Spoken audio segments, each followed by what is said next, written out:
जाप सुप्रीमो पप्पू यादव आज मरौरा के भुआलपुर पहुंचे, जहां शराब से मृतक लोगों के परिजनों से मिले और उन्हें आर्थिक सहयोग भी किया।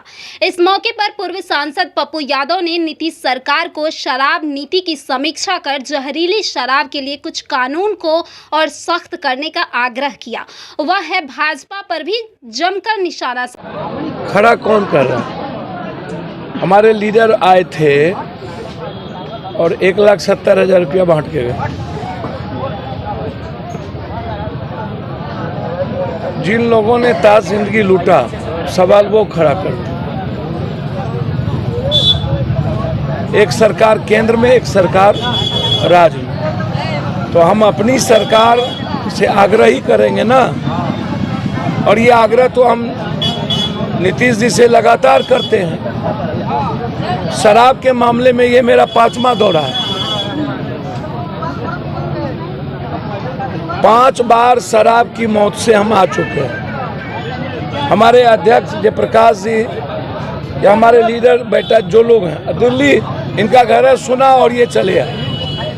हमारे लीडर तो हमेशा बीच में रहते हैं, छपरा सीमान, जब कोई घटना घटती है पहले जाते हैं। अब मेरे आने के बाद ऐसे लोग आते हैं जिनका कोई मतलब नहीं। हमारे मंटू जी युवा अध्यक्ष लगातार इन चीजों में लगे रहे। अब ये 3 बच्चे हैं, मैं इसको क्या करता, हम अभी देने की स्थिति में नहीं। लेकिन अब ये 3 बच्चे, अब ये पत्नी, इसको तो अब कोई देखने वाला नहीं है, बूढ़ा पिता है वो। अब इनके हस्बैंड के अलावा कोई बचा ही नहीं।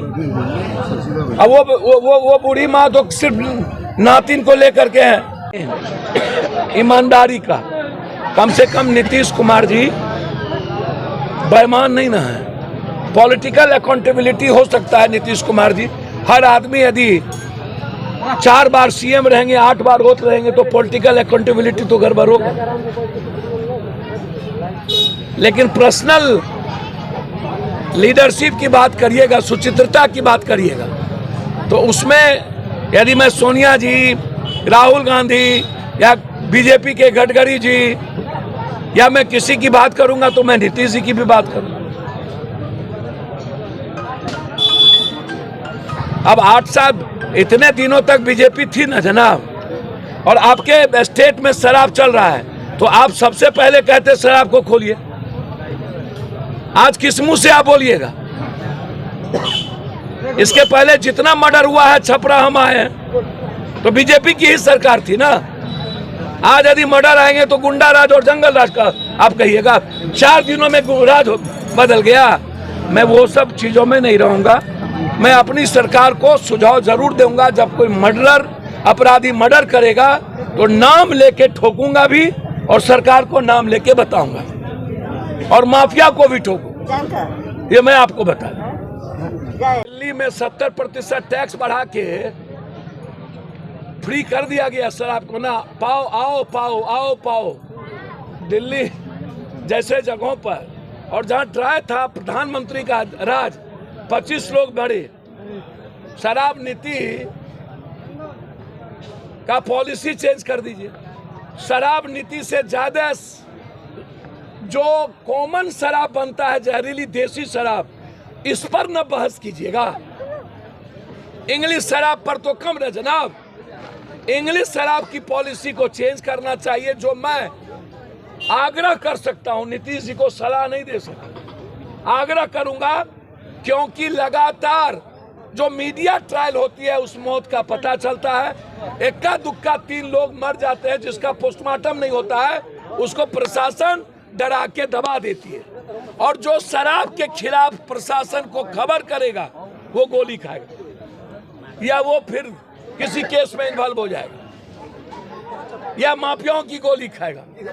तो इंग्लिश शराब की पॉलिसी बदलने का मैं आग्रह करूंगा, और जहरीली शराब को नष्टो नाबूद करने के लिए टास्क फोर्स का गठन और जिम्मेदारी थाना। हम इंग्लिश शराब की बात नहीं कर रहे।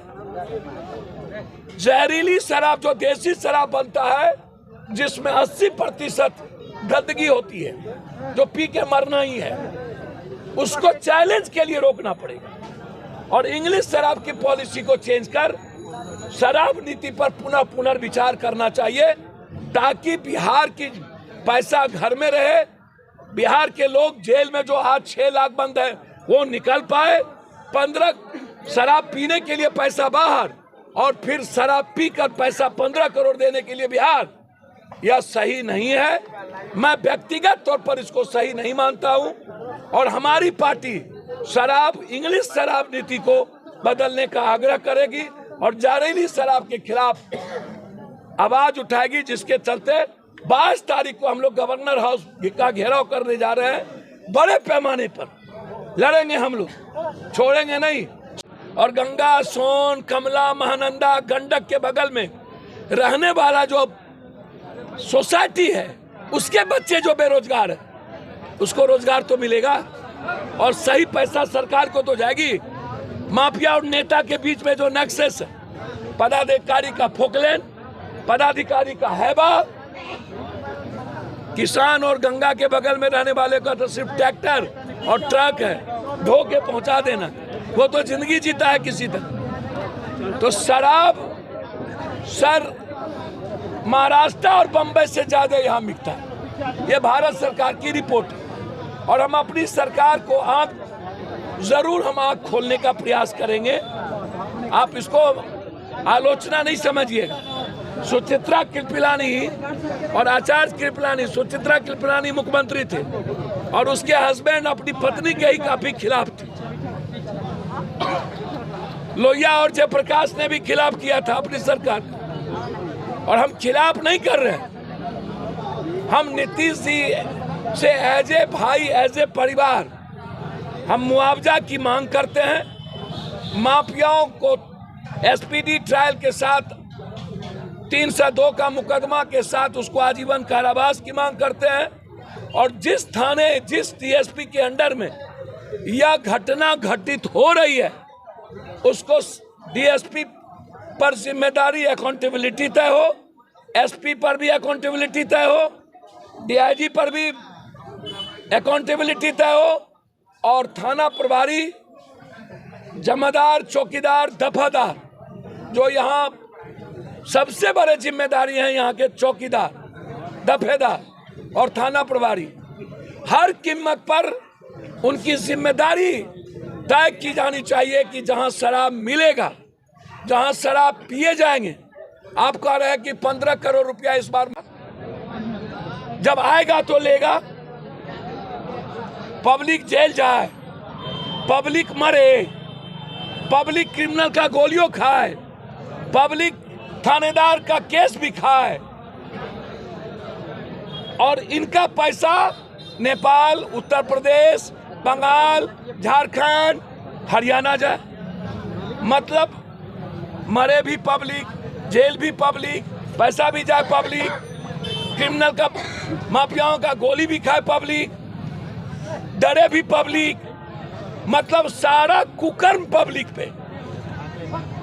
वो बेचारे होती है, उसको कितना आप गाली दीजिएगा। वो जात पात, हिंदू मुसलमान और पैसा से बेचारा नहीं निकलता। इसका मतलब पप्पू यादव ना आए।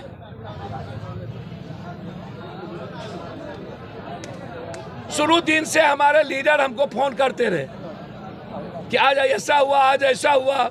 हम सरकार से आग्रह करेंगे कि आपको गंभीर बैठक करनी चाहिए, जहरीली शराब को बनाने वालों के खिलाफ अभियान चलाना चाहिए, एक टास्क फोर्स गठन करनी चाहिए और बनाने वाले माफिया, अब जहां पीता है वो थाना प्रभारी सस्पेंड, अब जहां बनता है वो ठीक।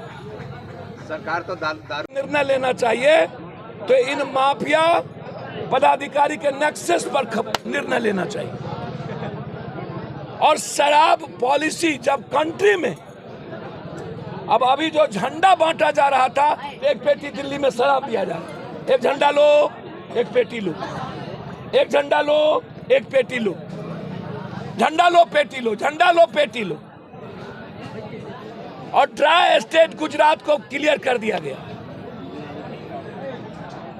तो हम आग्रह करेंगे सरकार जिम्मेदारी तय करे या पॉलिसी या बैठक बुलाए, थाना प्रभारी, जनप्रतिनिधि, डीएसपी।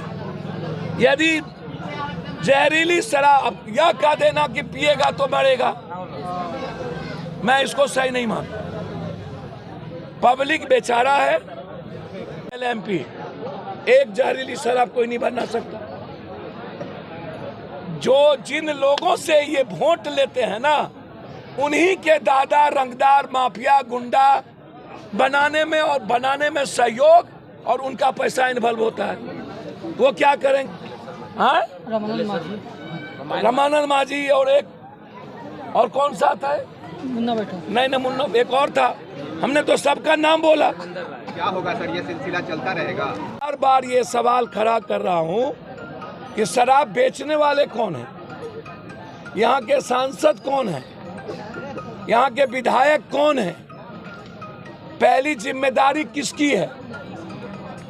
जो जनता के वोट से चुनाव जीत के जाता है, पहली जिम्मेदारी किसकी है?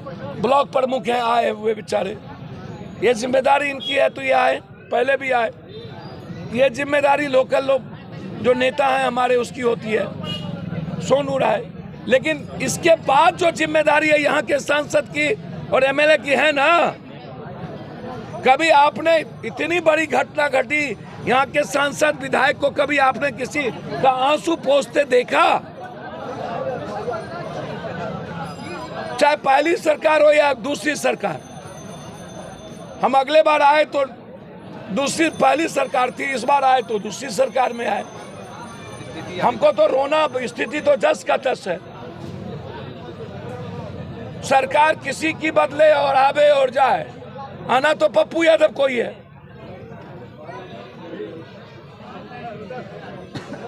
अब सरकार से मैं बार बार कहता हूं